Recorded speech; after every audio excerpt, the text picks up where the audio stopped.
What's up, y'all? Today we are going to continue our General Lock versus LSDA, just because it's the brand that I sell. If you have not seen the prior videos, we had an unboxing and we also talked about the levers in previous videos, and I had mentioned that I was going to be talking about all the samples that they had sent me to check out to try to lure my business away probably from LSDA, because as we talked about in levers, it's kind of an apples to apples thing where they're all made offshore and they're very similar, but they do have differences in the two, and that's what we're going to talk about. Let you make your own choice. I have just been using LSDA for decades now, so that's just one of those things, but it's always good to have more choices out there. And I was perusing their catalog, and I'm going to talk about some of the differences in rosettes. Number one is the biggest thing. I've got a mount set up here. I actually looked for a mount, and I realized that I don't have a 2 3/4 backset mount, and I was actually going to mount this guy on a door because we didn't do that with the lever. But again, it's because I don't have a 2 3/4 backset. That's what they sent me. If we look in the part number here, it's K253 B630 C 2 3/4 234S ANSI. So that means ball knob, it's a K250 or the 200 series knob. 630 is the finish. Now that is an interesting thing. The 630 finish, which is the same as 32D, which is the same as you get in the LSDA. But if we remember on our lever handle, all right, it was 626. There's a slight difference between 626, which is brushed chrome, 32D, or 630 as some people will call it, which would be a satin stainless steel, and a satin nickel, which is kind of like a US 15 finish, which is what you see on residential. Now I bring up residential, and this is a 15 finish. I'm going to bring this over here, and we're actually going to take this deadbolt out too, because that will be the next video that we do is on the deadbolt. And you see it came 626. So I got in a knob that's 32D and a 626 deadbolt. We're going to hold them up side by side and see what that looks like, and then talk about use in residential applications. Because let me go ahead and clear this up right now. While there are plenty of areas in the commercial market still for doorknobs, per ADA, if it's a public entrance that public uses, it does have to be a lever handle like that. So we sell a lot of lever handles, but we do sell a lot of knobs as well. Still in the commercial market, there are millions of warehouse doors that don't need lever handles, that don't have to, that's not a requirement for particular areas. You know, like a back closet in a small business, or a bathroom door, anything like that. That only employees use, even a small number of employees. They don't have to put, you know, a grade 1 commercial lever to make it, blah, blah, blah. That's not necessary. Doorknobs still have a use in the commercial market. And the problem with switching residential or using commercial in residential is most of the time residential prep, let's be honest, residential holes indoors are just crap. Most of the time they are. So the only problem with using a cylindrical versus tubular, most residential, this is tubular, this is Weiser. Okay, this is the largest Weiser. This is the Troy design Weiser, new Weiser, just like, in other words, it's a quick set, but it's a bit beefier. It's a bigger knob than your standard little dinky, you know, Tylo style quick sets.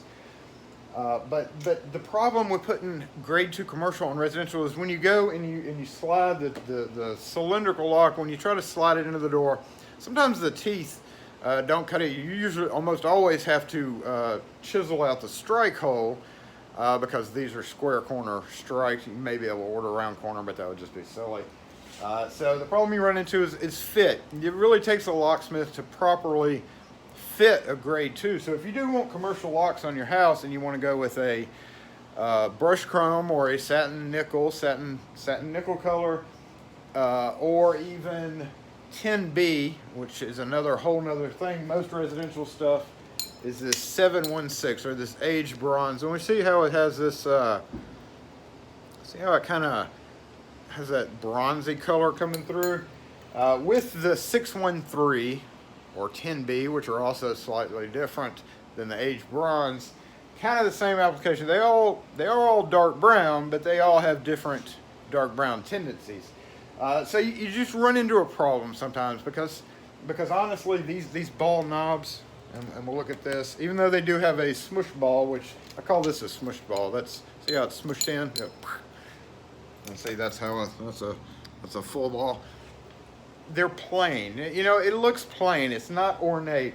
And with a lot of residential stuff, it has more highlights, or, you know, it just kind of has these little rings in the rosette to make it look a little bit better. So let's go ahead and get the grade 2 locks out of the box now that we've covered all that stuff, because there are a few things that you run into.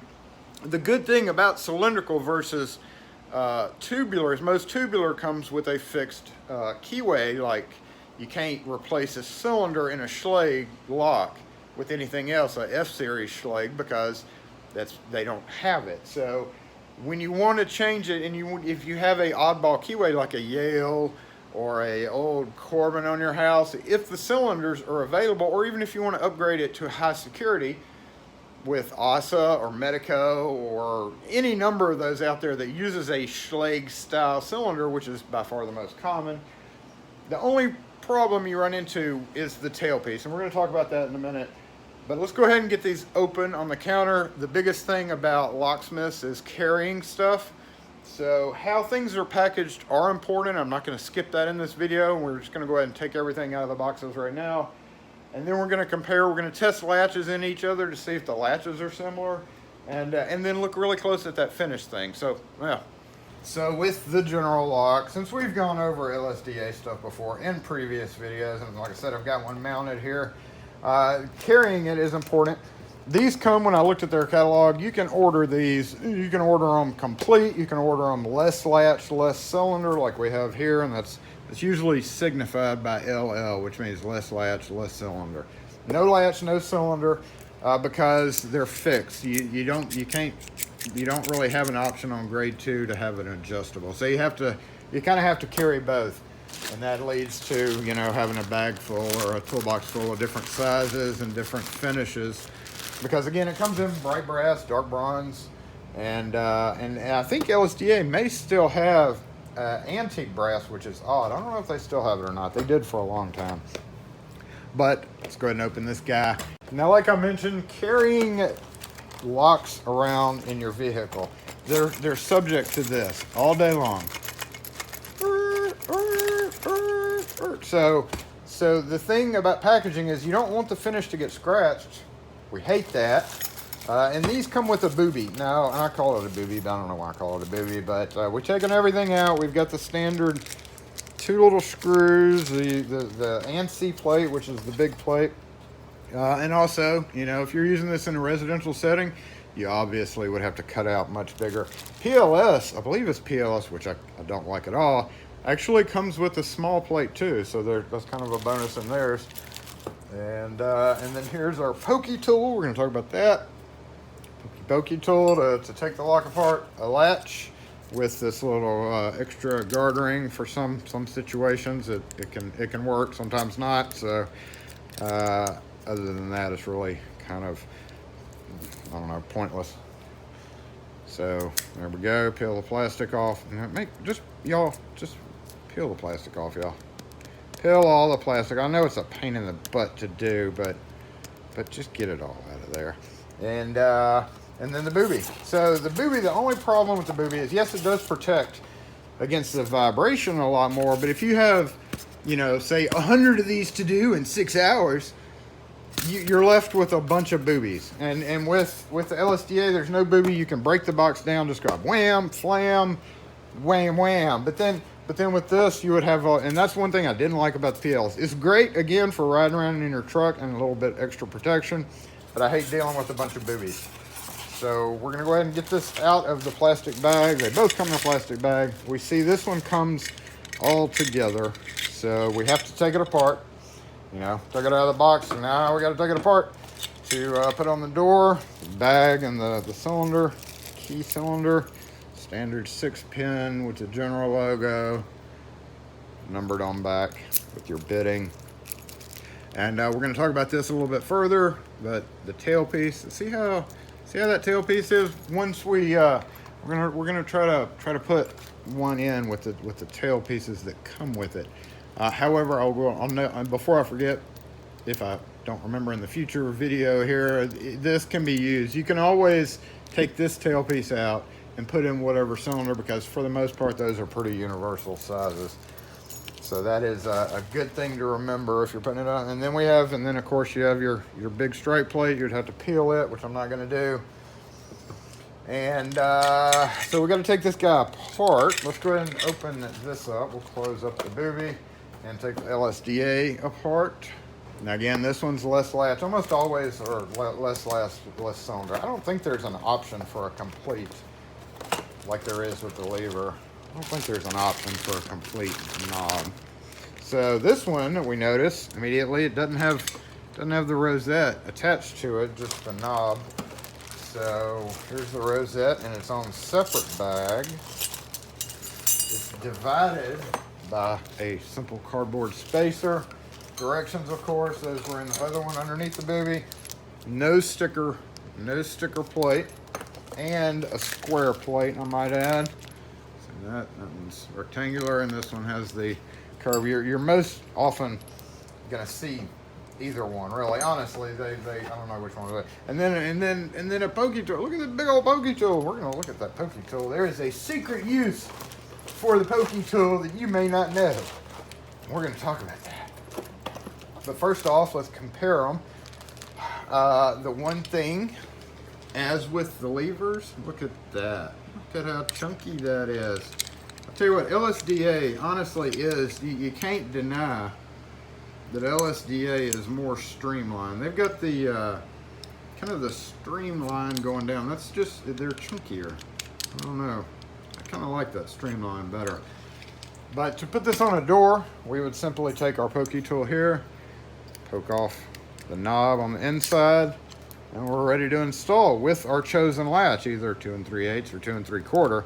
Going back to residential, it's always going to be 2 3/8, but with this square corner compared to most of these rounded, especially on brand new doors, you're definitely going to have to be chiseling out. And it's also, a lot of times it's also a little bit thicker. It doesn't look thicker, but it sits on the door a little bit different.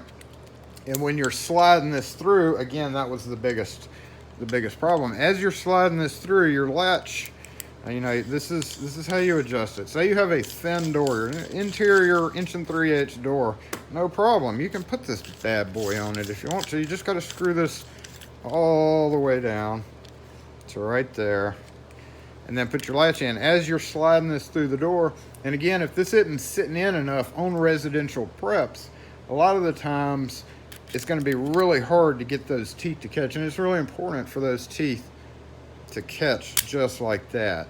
So when you have it on the door, you don't want it to be like really close to the edge. I mean, that would be really bad. You're going to lock yourself out. When it goes on the door, it needs to be fully engaged, and you need to be able to see through that hole, and you can tell by turning the knob, you know, with a flashlight if you have to, look and make sure your latch is fully forward as far as it can be. If not, then your setting here is incorrect. So on a standard door, we would back it out probably to right about there. You don't want to go too far, because then it'll be floppy. So you want to kind of go to that and then screw it back down. Get a good 4 or 5 thread bite on it. And then again, as you're sliding it through the door, make sure it's pretty much centered in there.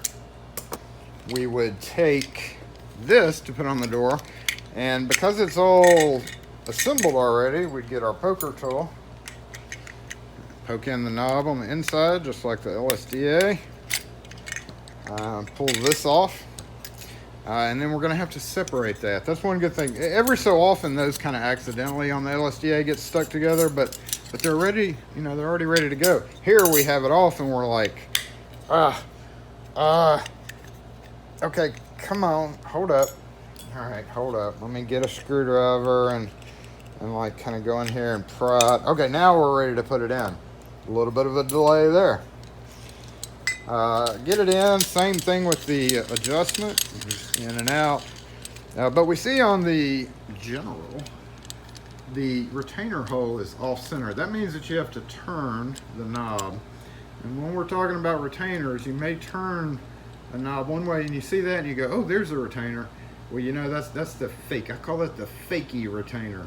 It only looks like the retainer, but in reality, there's your retainer. You almost, if you're in a hurry and it's dark and you turn it one way, you think that's the right way, it's not. So in this case, we would turn it there and we kind of see a little lip. The only problem with that is when you have a cylinder, this is much harder to do in your hand. You have to turn the key and turn the knob at the same time. Of course, there's no cylinder in there right now, but when there is a key, the key has to be turned, the knob has to be turned, and then it has to be poked to get off. Once it's off, we have to come in here and pry this off. This is probably not an ideal screwdriver for this.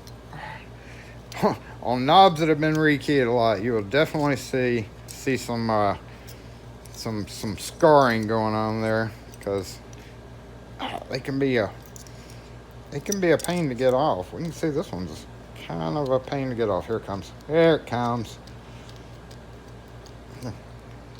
Okay, so there, we're off. We're ready to put a cylinder in now. In this case, the general lock cylinder that came with it. Put it in with all entrance grade 2 stuff. You push it in and it locks on the outside. When you turn the knob, it opens. You can always get out. It's always unlocked. And if you push it in and turn it, it stays locked. So if it was just pushed in here and you turn the key, it unlocks it, which in turn opens, lets you turn the knob to open. If it's pushed in and turn, you turn the key and it will not turn. This goes into like a storeroom function where it stays locked, or the lock yourself out and have to call the locksmith function. And there's another thing, the key pulls the latch all the way back. That's nice. And then you'd hold that and then just kind of physically push the door while you're holding tension on it. That's what the two different functions are. Most of the time you just want to push it in, but when you push it in and you do that, it's unlocked from the outside. So then before you close the door, you got to reach in and push it to lock it. So that's one thing. It has to be free to turn to get out by fire code, and they're all that way. If we look at the LSDA, the button's right in line. We don't have to turn the knob. The cylinder retainer is just right there. Poke it in, or we could use the supplied poker tool. And now's the moment. If y'all have watched this far, you will know the secret use for the LSDA poker tool. Poke the knob, of course turn the key if there's a cylinder in there, but we don't have a cylinder in there, and pull it off. And as we did the other one, we just turn this around. This is technically for their grade 1. They just send this with grade 1 and 2 to cut costs down. But watch this. Boom! Oh my goodness. Bam, put our cylinder in. On the topic of cylinder, just like I mentioned, if we are using any other brand of cylinder, LSDA, GMS, any of the brands, there's tons of Schlage style knobs out there, including original, like not Sargent. Sargent has a different thing, but Medico and even CX5, stuff like that. In the Tailpiece package, which we've done a video, I believe, on this before, we have a rigid short and we have a rigid medium. So what happens, grade 2 knobs are way more susceptible to problems with the tailpiece. I never really understood exactly why they couldn't clear that up, but I'm gonna put the longer one in just to show you what happens. And it can cause all kind of grief with the lock if you use too long of a tailpiece. Even though this looks, you know, you're like, that's not too long, that's the same length. It's actually just a bit longer. We put it in horizontal instead of vertical because we're using it on a knob. That's another issue you run into, is make sure it's in the horizontal position. Tighten it down all the way, back it off 1 or 2, check your key, make sure it pulls out. We're gonna do it without the knob on there, but just to show you what will happen. You go and you put your knob, your cylinder in, and then you turn it, and it seems to work okay right there. But you go and you try to lock it. Look at that. It won't go in, and that's because it's too long. Watch. Pushing out over here. Wait. Well, that just fell on the floor. Let's try that one more time. Ready? Push in. Oh, it pushed in that time.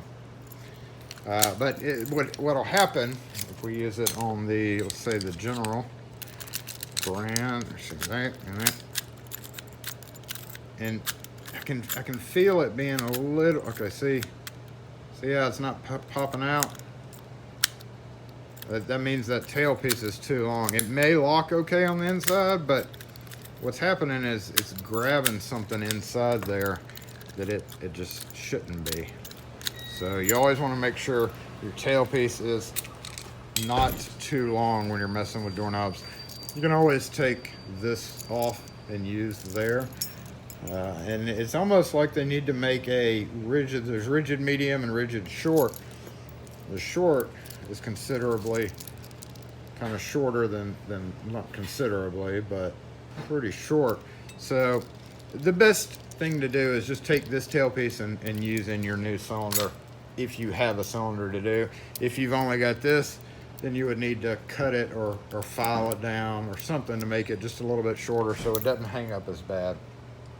The other thing is we will put this cylinder in the doorknobs just to look, right? And then we have the general, the face of them are slightly different. So we have, it's recessed a little bit more. See the recess difference? That one's like right there sticking out. That one has kind of a recess. That makes it a lot harder to pick for sure when you don't have a key. But that's the two differences in the front. Other than that, everything is similar. We have LSDA latch in general lock. It slides in, but it does not pull all the way back as we see there. So you maybe could get away with that. It's never a good idea to mix and match stuff like this because there's no telling how it affects this long term. But obviously that just pokes out just a bit too far. If we take the general and use on the LSDA, it's a little bit harder slipping on. And it seems to pull it. Okay, it's not letting go, so that's bad. that's not good. Just not a good idea to mix and match latches, even if they look nearly identical, which they do just by looking at the ends. It's all how that's designed, I guess, to work with each of the locks. So again, the only difference visually is the thicker rosette, the bigger rosette, and the fronts of them are recessed a little bit more. So visually, that's really the most important thing to most people, which is why pushing these onto residential is kind of a hard thing to do because they're just so plain looking. Some people don't mind that. Some people are fine with that because they can use a high security cylinder, whereas with the Wiser and stuff, they can't. I think I covered everything. I think I missed the part about the 626 finish. 626 is a little bit lighter than 630. So if we hold these up next to each other, you can see the difference there. The 626 deadbolt is definitely a lighter color than the 630 finish. So that's one thing to think about. That's what it's going to look like on the door. If you order a deadbolt and a doorknob, like I said, I hadn't gone through their catalog enough to know they may have 626 knobs, but I didn't see them on first glance. But I don't think they have 630. So you're going to have a slightly different shade, which would drive some people crazy. Most people wouldn't mind, but it would drive some people crazy. So that's the thing with commercial locks. There's this kind of weird thing with finishes with rosettes. I did see that they have a small rosette design general, but it was only available in like privacy function and classroom function. So I don't know why it was only available on that, but they do have a smaller rose version that can be purchased if you need a classroom function with a smush knob face. Anyway, I think I covered everything. Thanks for watching, y'all. If you have any questions or comments, I probably won't be able to answer them, but we do have some Lock Force members in the crowd that watch the comments that would be able to answer the questions for you. Thanks again for watching, and we'll catch you next video.